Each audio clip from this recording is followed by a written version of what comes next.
اور وارننگ انہوں نے یہ دی کہ اگر پاکستان کی ملٹری تنصیبات کو، پاکستان کی کاروباری مقامات کو، پاکستان کے عوامی مقامات کو اگر انڈیا نے ٹارگٹ کرنے کی جسارت کی تو فوری، خطرناک اور تکلیف دینے والا رد عمل دیا جائے گا پہلے کی طرح۔ بلدیہ نے نوٹس کیا نا، تو بلدیہ کا نوٹس ایسی سرکاری سا نوٹس ہے جو ردی کے ٹوکری میں جاتا ہے۔ جب انہوں نے کوئی عمارت خالی کرانی ہوتی ہے، وہاں پانی کا کنیکشن کاٹا جاتا ہے، وہاں بجلی کا کنیکشن کاٹا جاتا ہے، اور پھر لوگوں کو وہاں سے نکال، بڑے شدید سیلاب کی، طوفان کی پیشگوئی کی گئی ہے۔ مجھے نہیں لگتا سوات واقعہ اتنی بڑی ہیومن ٹریجڈی تھی، اتنی بڑی نااہلی تھی کے پی کے حکومت کی، اس کے بعد کوئی انتظامات کیے ہوں گے۔ شرم کرنی چاہیے آپ کو، استعفے خود سے دینے چاہیے، آپ طویلیں نہ پیش کریں، اور یہ استعفے ہائیسٹ لیول پہ آنے چاہیے۔ میں نے ایسے ریمورس نہیں دیکھا کے پی گورنمنٹ کی سطح پہ بھی کہ کوئی ایسا صدمہ ہو، کہ ایسا گلٹ ہو کہ یار میرے صوبے میں یہ ہوا ہے۔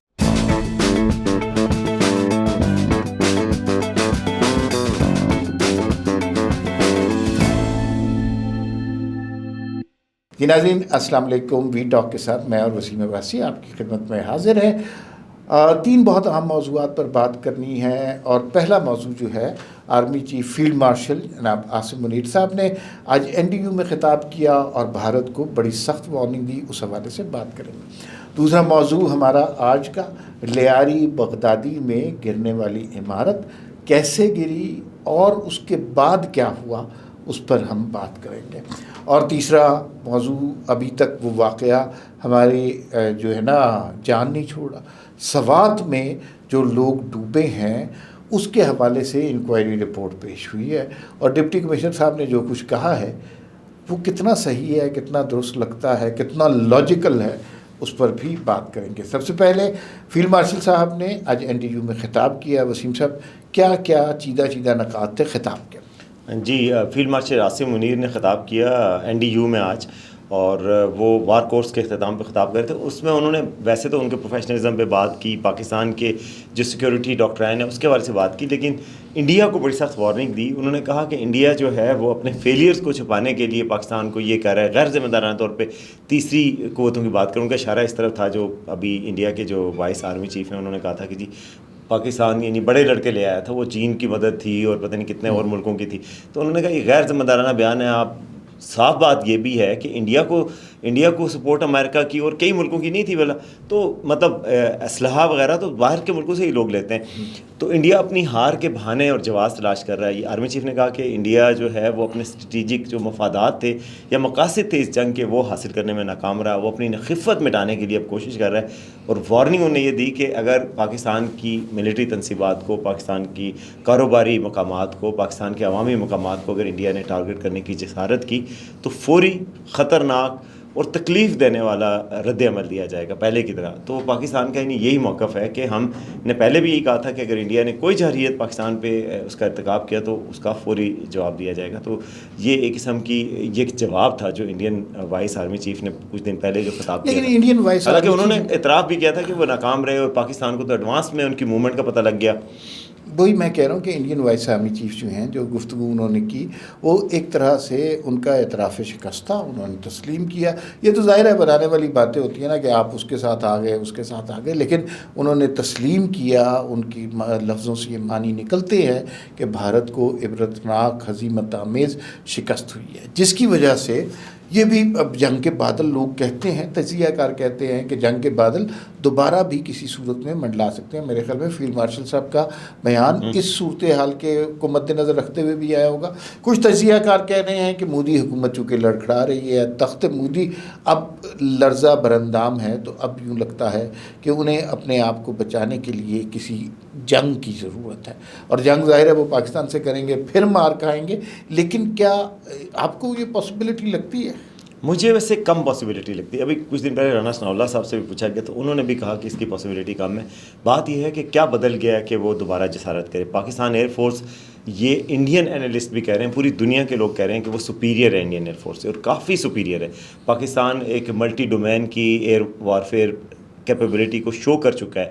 انڈیا کی جو وارفیئر کی جو اسٹریٹجی ہے وہ پرانی ہے, سب کو پتہ ہے. تو پاکستان سے کم از کم 8-10 سال پیچھے ہیں ایئر فورس کے جو ڈومین ہے. باقی جو اگر انہیں لینڈ کے ذریعے انکرشن کی کوئی جسارت کی, پہلے کتنی کامیابی ان کو مل سکی ہے؟ کوئی بھی. پاکستان کی لینڈ فورسز نے بھرپور دفاع بھی کیا, اور کشمیر میں لائن آف کنٹرول میں ان کو ناکو چنے چبائے, ان کو بڑے سخت جانی نقصانات ہوئے. ابھی خفیہ رپورٹس آ رہی ہیں انڈیا میں کہ وہ خفیہ طریقے سے جو ان کے 100 سے زائد لوگ جو جنگ میں مارے گئے ان کو اعزازات دے رہے ہیں. وہ کیوں دے رہے ہیں؟ یعنی وہ اپنے نقصانات کو ایڈمٹ اس وقت نہیں کر پائے کیونکہ ان کی ضرورت نہیں تھی. انہوں نے ایک فوجی کی بھی اپنی ہلاکت تسلیم نہیں کی. وجہ یہی ہے, ظاہر ہے لوگ پوری دنیا میں آنر کیا جاتا ہے شہداء کو اپنے, اور اپنے جو ملٹری فالن سولجرز ہوتے ہیں ان کو آنر کیا جاتا ہے.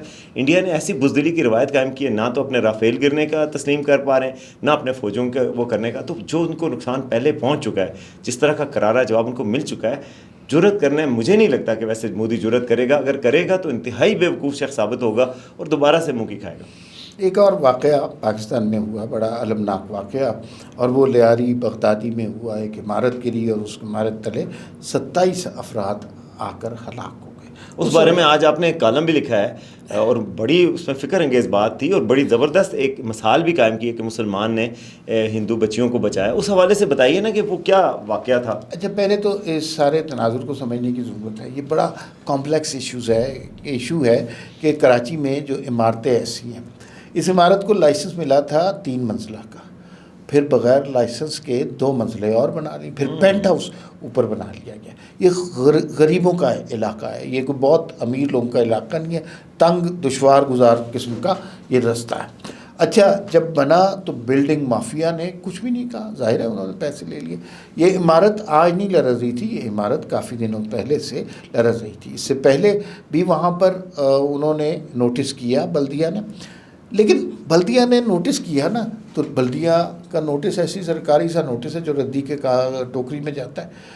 جب انہوں نے کوئی عمارت خالی کرانی ہوتی ہے, وہاں پانی کا کنیکشن کاٹا جاتا ہے, وہاں بجلی کا کنیکشن کاٹا جاتا ہے, اور پھر لوگوں کو وہاں سے نہ پانی کا کنیکشن کاٹا گیا نہ بجلی. اس طرح کے نوٹس تو پیداوار کے ذریعے بن جاتے ہیں کہ آپ نوٹس جاری کریں, اور وہ رابطہ کرتے ہیں کہ آپ کتنے پیسے لیں گے, کیا کریں گے. اچھا, اس میں ایک بڑی ٹریجڈی یہ ہے کہ یہ غریب لوگوں کا علاقہ تھا.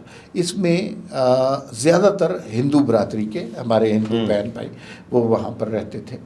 اور یہ جو ہلاکتیں ہوئی ہیں 27 میں سے 21 افراد ہندو کمیونٹی کے تھے. اب ذرا بات کریں جی کہ یہ علاقہ کس کا, یہ علاقہ لیاری ہے, جہاں سے کوئی مزدور تو اپنی جان کی بازی ہار سکتا ہے, پیپلز پارٹی نہیں ہار سکتی.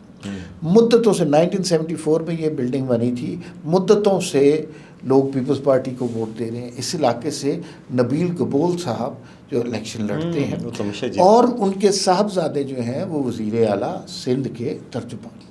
تو نبیل گبول کے سامنے کوئی نہیں بات کر سکتا, اگر کوئی بات کرے گا تو وزیر اعلیٰ کے ترجمان بھی اپنے ہی گھر کے آدمی ہیں. اتنی بڑی ٹریجڈی ہے. لیکن جس چیز پہ میں نے کالم لکھا وہ ایک چھوٹا سا اسپیکٹ ہے جو کہ بہت اہم اسپیکٹ ہے. ہم نے دیکھا کہ ہم اتحاد بین المذاہب پر بہت سے سیمینار کرتے ہیں, کرنے چاہیے, اور انٹرفیتھ ہارمنی پر. یہاں پر ایک واقعہ ہوا کہ ایک مسلمان شخص جو 7 والی بلڈنگ میں رہتا تھا, سلمان احمد اس کا نام تھا, جب بلڈنگ گری تو اسے یہ پتہ چلا کہ اسے یوں لگا کہ جیسے زلزلہ آ گیا. وہ بھاگا اس طرف تو اس نے دیکھا کہ 2 بچیاں لٹک رہی ہیں اور وہ گرنے والی ہیں, ملبہ ان پہ. تو اس نے جلدی سے ان بچیوں کو اٹھایا اور محفوظ مقام پہ پہنچا لیا.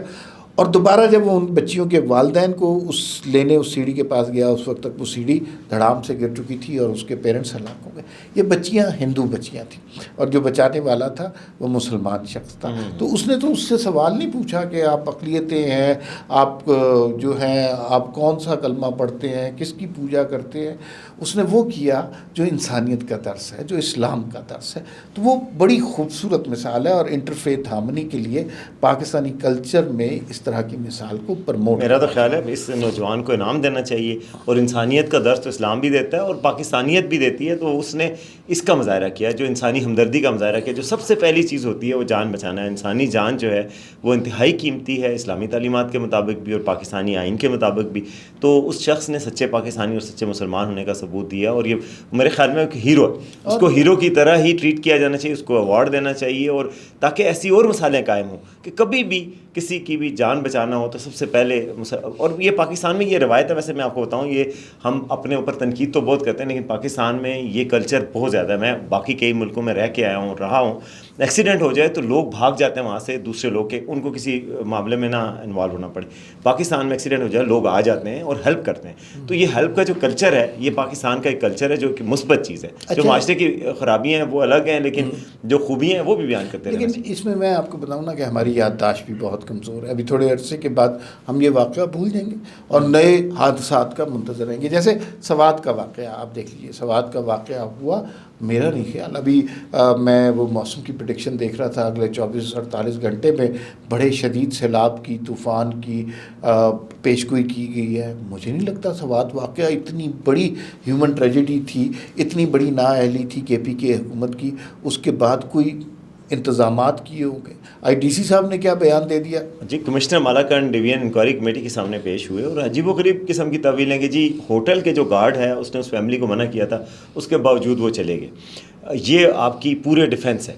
یعنی آپ کا ان سے پوچھا گیا کہ اس طرح کے واقعات کی آئندہ روک تھام کیسے کی جائے, تو انہوں نے کہا جی ہم یونیورسٹیز کے ساتھ کولیبوریٹ کر رہے ہیں کہ وہ کوئی ارلی وارننگ سسٹم بنائیں تاکہ ہم لگا دیا کریں اور وہ کر دیں. یار آپ کے ساتھ 2023 میں یہ واقعہ ہو چکا ہے, آپ کب سیکھیں گے اپنی غلطیوں سے؟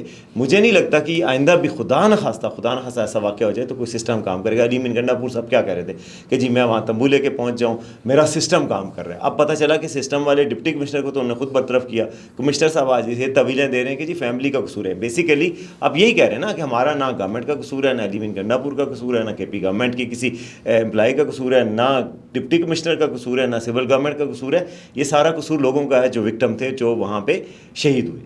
تو یہ آپ کا ڈیفنس ہے, تو آئندہ بھی آپ کی یہی سوچ ہوگی نا. پھر آپ کیا آئندہ کریں گے؟ آپ کو یہ احساس ہونا چاہیے کہ یار یہاں 1.5 درجن کے قریب لوگ اپنی جان سے گئے ہیں. آپ لوگوں کو شرم کرنی چاہیے, آپ کو استعفے خود سے دینے چاہیے, آپ طویلیں نہ پیش کریں, اور یہ استعفے ہائیسٹ لیول پہ آنے چاہیے. میں نے ایسے ریمورس نہیں دیکھا کے پی گورنمنٹ کی سطح پہ بھی کہ کوئی ایسا صدمہ ہو, کہ ایسا گلٹ ہو کہ یار میرے صوبے میں یہ ہوا ہے تو اس کے بعد میں کیا اقدامات کر رہا ہوں, کیا اعلانات کر رہا ہوں. اس طرح کی ٹھاٹ باٹ کی زندگی, اسی طریقے سے ٹور, اسی طرح کا نخرہ اور غرور, تکبر وہی نظر آ رہا ہے. اچھا, اس میں نا میں آپ کو یہ بات بتاؤں کہ یہ جو انکوائری آفیسرز ہیں, ڈی سی صاحب یا کمشنر صاحب, انہوں نے الٹیمیٹلی یہ جواب دے ہیں وزیر اعلیٰ کو. وزیر اعلیٰ صاحب کو جواب دے ہیں تو ظاہر ہے انہوں نے وزیر اعلیٰ کی جو غلطی ہے, نااہلی ہے, بیڈ گورننس ہے, اس کے اوپر تو بات نہیں کرنی. انہوں نے تو اسی طرح کرنا ہے کہ وہ وزیر اعلیٰ اس سارے معاملے سے بری ذمہ ہو جائے. تو اسی طرح کیا, وکٹم کو بلیم کیا ہے, جو مر گئے ہیں ان کو قصوروار ٹھہرایا. ہوٹل کا گارڈ حکومت کا نمائندہ نہیں ہوتا, حکومت کی بھی کچھ ذمہ داری ہے نا کہ اگر اس طرح وہاں پہ ہو جاتا ہے, کوئی بار لگائیں, کوئی وارننگ سائن لگائیں, اگر کوئی بندے پھنس جاتے ہیں انہیں نکالنے کا کوئی طریقہ سوچے. لیکن کے پی کے حکومت کو دھرنے, لانگ مارچوں سے فرصت ملے تو پھر وہ کچھ لوگوں کی فلاح کا کام کریں. فی الوقت اتنا ہی, پھر ملاقات ہوگی. اللہ حافظ.